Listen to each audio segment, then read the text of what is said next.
Once upon a time, a long time ago, in a faraway and distant land, there was a young man who lived with his grandmother in a house close to the sea. Now this young man's name was Rusanda, and ever since Rusanda could remember, his grandmother had told him stories. And there was one particular story that she had told him again and again and again. The story of Taranlakla, the empress of the ocean, who was said to be the ghost of a mermaid who'd fallen in love with a human who had broken her heart. Legend had it that Taranlakla would trick young men in the most cunning way to come and visit her in her coral palace at the bottom of the sea. Now Rusanda's grandmother had warned him, Taranlakla will always take advantage of someone's sweet nature, always, and I mean always, be aware of the sea. Now Rusanda, he loved animals, and whenever he saw an animal in need, he would help it. Well, one day he was walking along the beach, and he saw a group of children making fun of a little turtle stranded in the sand, and he walked straight up to the children, told them off, picked up the little turtle, and gently released it back into the ocean. The following day, the sea was at its calmest, and Rusanda decided to go for a little swim. And as he was splashing about in the water, in the distance, he spotted a turtle. Much, much bigger than the turtle he'd helped the day before.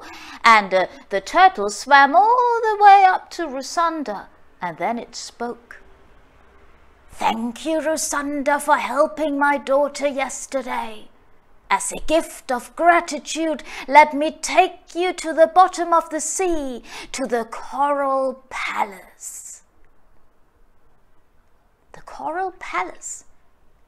Now, where had Rusanda heard about the Coral Palace before? Well, the turtle seemed friendly enough, and Rusanda was curious, so he climbed onto the turtle's back, and they dived into the sea. Rusanda started to feel very dizzy, and then everything went dark. But when he opened his eyes, he realized that he could breathe underwater. He had developed gills. The turtle looked back at Rusanda with a wide smile, and its eyes seemed to be shining gold. There was an eerie yet beautiful sound all around them, a kind of singing. And as they got to the bottom of the sea, Rusanda saw a golden light, and in the middle of that golden light stood the Coral Palace. And what a sight! Well, made out of coral, of course, but gilded in rose gold. And out of the palace appeared the most beautiful mermaid you can imagine, a beauty that you can never ever find in this world. Her tail was made up of thousands of scales in rose gold, and they shone, and she said, "Rusanda, welcome to my Coral Palace. I am Taranlakla, the Empress of the Ocean." Taranlakla. In his mind's eye, Rusanda saw his grandmother and heard her warning, but Taranlakla, she was so beautiful, and how could anything or anyone that beautiful be anything but wonderful? And so Rusanda followed Taranlakla into her Coral Palace.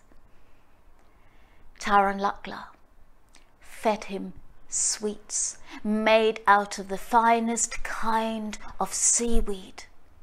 Colourful fish would dance for him, and Taranlakla would sing to him in her sweet, sweet voice. When it appeared to be evening time, Rusanda said, "I'm really sorry, but I'd better go home because my grandmother will be worried." And Taranlakla said, "Of course, but before you go, let me give you a parting gift." And so Taranlakla handed Rusanda a black pearl box, and she said, "Whenever life seems hard and too much to bear, just open the box." Rusanda thanked Taranlakla, climbed back onto the turtle's back, and started making their way back up to the surface of the sea. He thought he heard a strange cackle coming from somewhere inside the coral palace. But never mind. Soon he reached the surface of the sea. He thanked the turtle. He swam to shore, onto the beach, and ran all the way back home to his grandmother's house. And he opened the door and he said, "Oh, grandmother, I'm so sorry I'm late."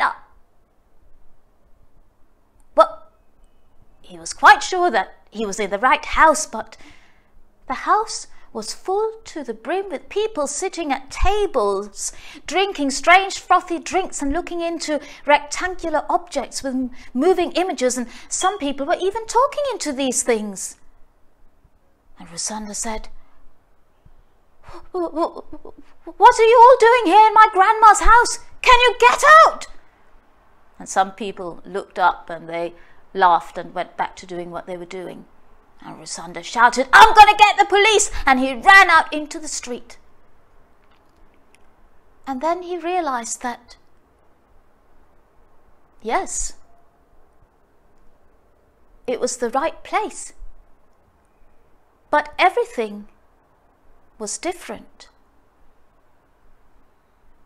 He spotted a man reading a newspaper, and he walked up to the man. He looked at the front cover of the newspaper.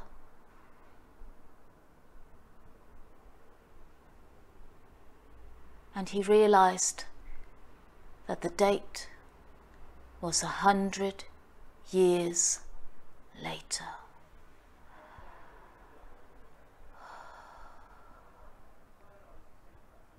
All he'd lost was gone.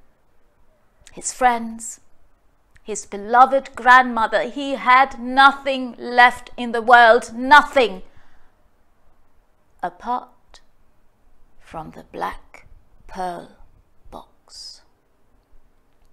And so Rusanda went back to the sea, sat himself down in the sand on the beach. He opened the box, and instantly he turned into an old, old man.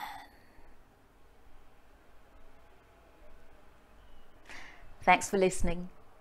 Bye-bye.